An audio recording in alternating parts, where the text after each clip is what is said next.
नमस्कार। पूर्णचंद कांडपाल आज जन जागृति का एपिसोड नंबर 798 798 लेके आपके सामने राष्ट्रपिता महात्मा गांधी की बात करूंगा। आप सब जानते हैं बापू जी को कई उपाधि मिली हैं, बापू, महात्मा, राष्ट्रपिता। इसकी भी मैं आपको आज चर्चा करूंगा। एपिसोड नंबर 424 में मैंने एक चर्चा और की थी कि बापू जी को नोबेल प्राइज़ क्यों नहीं मिला। तो उसकी बात के बाद फिर भी और कई एपिसोड में मैंने गांधी जी की चर्चा की है। अब मैं आपको सबसे पहले ये बता देता हूँ कि राष्ट्रपिता महात्मा गांधी जी को हम बापू भी कहते हैं, और गांधी जी को राष्ट्रपिता की उपाधि जो थी वो नेताजी सुभाष चंद्र बोस जी ने 6 जुलाई 1944 को दी थी, राष्ट्रपिता की उपाधि। और उन्हें महात्मा की उपाधि कवि रविंद्रनाथ टैगोर ने दी थी।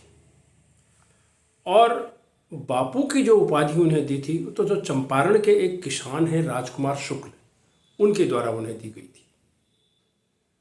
महात्मा गांधी आप अच्छी तरह से जानते हैं कि जब हमारे देश के स्वतंत्रता आंदोलन में वो कूदे और उसके बाद चंपारण में ही उन्होंने अपने बदन से कपड़े भी उतार दिए, क्योंकि एक गरीब परिवार के घर में कपड़े नहीं थे। तो उसका भी मैं एक एपिसोड पहले आपके सामने बता चुका हूँ।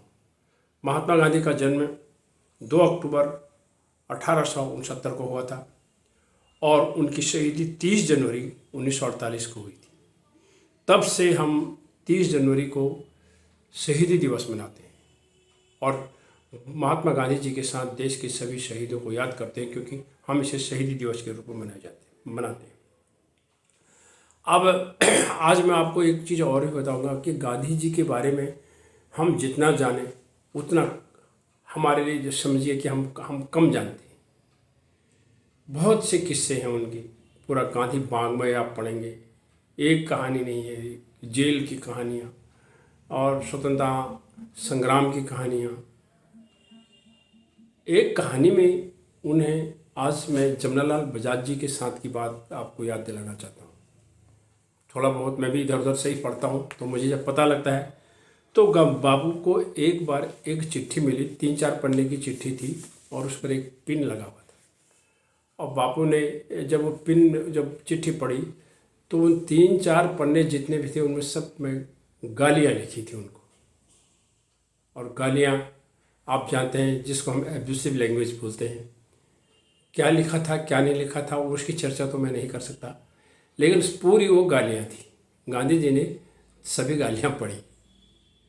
ये बात जमनालाल बजाज जी के साथ जब उनकी हुई थी तो उस समय की ये बात है।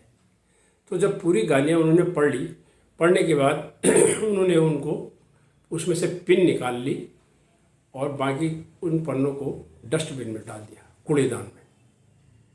तो जमनालाल बजाज जी ने कहा, आपने ये जो पिन तो निकाल ली और बाकी पन्ने आपने कूड़ेदान में डाल दिए, पिन क्यों निकाली?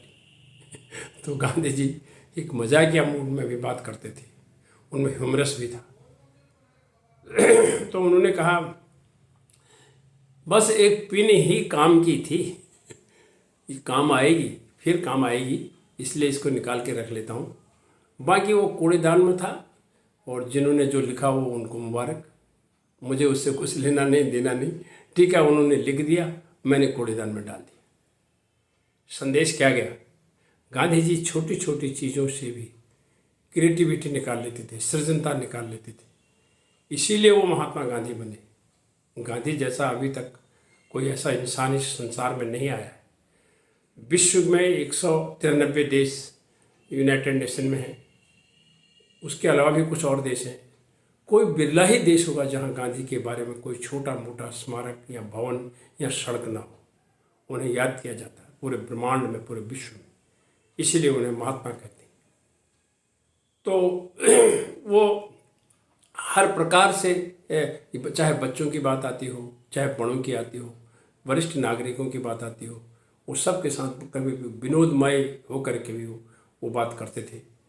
साबरमती आश्रम की कहानी सब जानते हैं कि उन्होंने हमारे जो वरिष्ठ नेता थे पटेल जी और नेहरू जी, उनसे भी कहा था, भैया मेरे आशा साबरमती का तो नियम है थाली धोना, अपनी थाली खुद धोनी पड़ती है यहाँ।